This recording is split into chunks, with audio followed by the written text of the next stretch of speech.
Électrochoc, le podcast des électrons libres.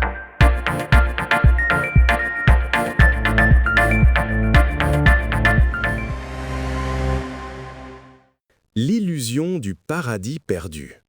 Aujourd'hui, nous allons nous interroger sur notre rapport à la nature et sur ce que cache vraiment notre désir de la protéger.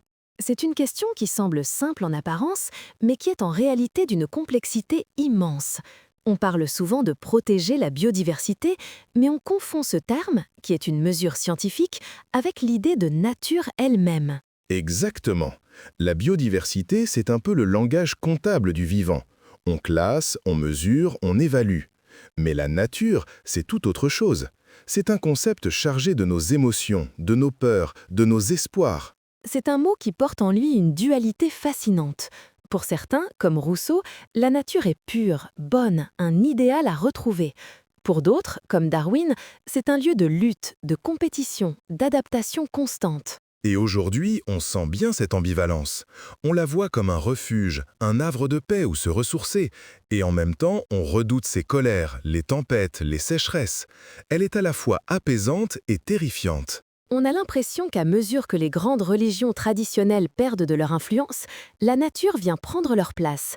Elle devient une sorte de nouvelle transcendance. C'est très juste. On entend un vocabulaire quasi religieux.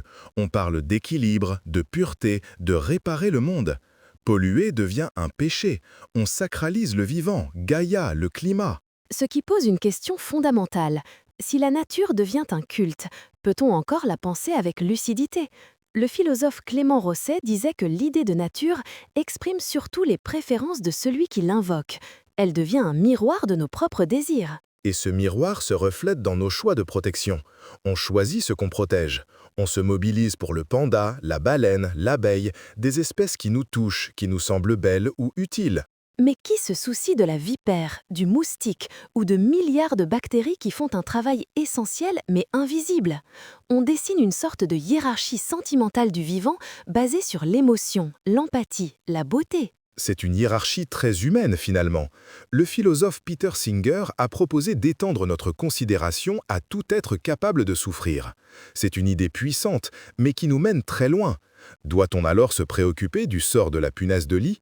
C'est là que ça devient vertigineux. Où tracer la limite ? Si toute vie a la même valeur, est-ce que toute intervention humaine devient une faute ?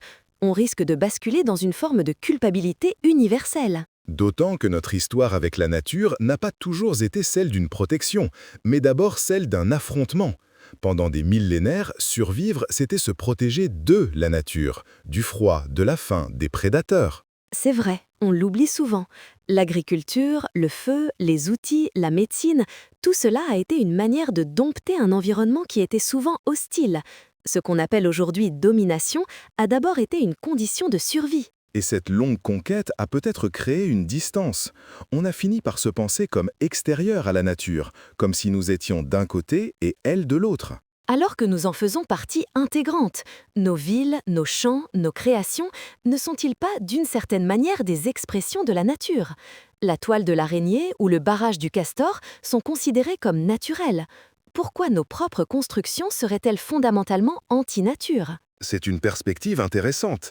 Modifier notre environnement, c'est peut-être notre manière, en tant qu'espèce, de faire partie de la nature, et non de nous en extraire. Alors que nous en faisons partie intégrante. On voit même aujourd'hui des tentatives pour donner des droits à la nature, une personnalité juridique à des fleuves ou des forêts. C'est un geste symbolique fort. Très fort. Mais en même temps, est-ce que cela ne confirme pas notre position ? C'est nous qui décidons de lui accorder ses droits. La nature, elle, n'a pas de morale. Elle crée, elle détruit, elle se transforme. Un feu de forêt est une catastrophe pour les arbres, mais il nourrit le sol pour la vie future. C'est nous qui projetons nos notions de bien et de mal sur des processus qui nous dépassent. Et c'est peut-être ça le cœur du défi. Accepter d'agir sans certitude absolue, en sachant que toute action a des conséquences multiples, parfois contradictoires. On rêve souvent d'un jardin d'Éden, d'une nature originelle, pure, que l'homme aurait souillée. Mais cette nature n'a jamais vraiment existé. La vie a toujours été en mouvement, en transformation, avec des extinctions massives bien avant notre arrivée. Alors, au fond, quand on dit qu'on veut sauver la nature, que veut-on sauver vraiment ? Peut-être pas la nature elle-même, qui était là avant nous et sera là après nous, mais plutôt les conditions qui rendent notre propre existence possible. L'eau que nous buvons, l'air que nous respirons, la stabilité des sols. Ce ne serait donc pas un acte de générosité, mais une forme d'instinct de conservation éclairé, une lucidité sur notre propre dépendance. Exactement. Il ne s'agit pas de se voir comme un sauveur ou un pénitent, mais plutôt comme un hôte conscient de sa puissance, de son impact, mais aussi de ses limites. Un hôte ingénieux et lucide qui apprend à coopérer avec le monde dont il fait partie. C'est une voie qui semble plus humble et peut-être plus juste. Une voie qui nous invite à quitter le mythe du paradis perdu pour habiter le monde tel qu'il est, avec la responsabilité qui est la nôtre. Soutenez les électrons libres.